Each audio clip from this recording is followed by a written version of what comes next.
Istruktura ng wikang Filipino. Magandang araw, Part 2. Ako nga pala si Veronica Jane Bernal ng BMMA 501. Ibabahagi ko sa inyo ang 15 bagong salita na nadagdag sa Diksionaryong Pilipino.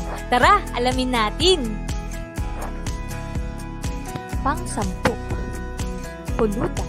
Ang pulutan, kahulugan ng salita. Pagkain na sinasaliw sa alak. Halimbawang pangusap, ito ang alak, panulak sa pulutan. Bing-isa, mabuhay!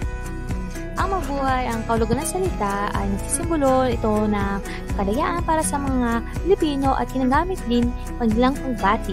Halimbawang pangusap, mabuhay ang bawat guro. 12, pasalubong. Ang pasalubong, kahulugan ng salita, isang uri ng regalo o gamit na binibigay sa kaibigan o kamag-anak. Madalas itong binibigay kapag ikigaling sa isang lugar. Halimbawang pangusap, bago ako uwi ay bibili muna ako ng pasalubong para sa aking pamilya. 13, kuya. Ang kuya, ang kahulugan ng salita, nakakatandang lalaki o nakakatandang kapatid na lalaki. Halimbawang pangusap, ang aking kuya ay napakaresponsable at napakasipag.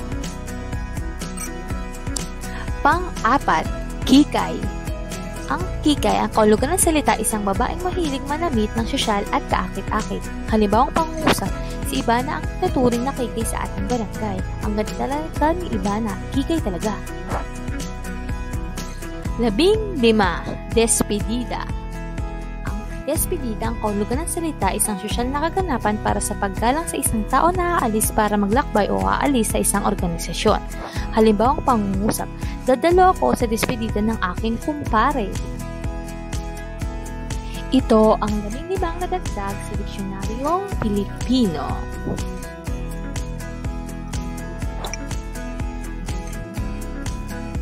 Sana may nagkaroon kayong natutunan sa araling ito. Salamat sa panonood. Hanggang sa muli. Subscribe!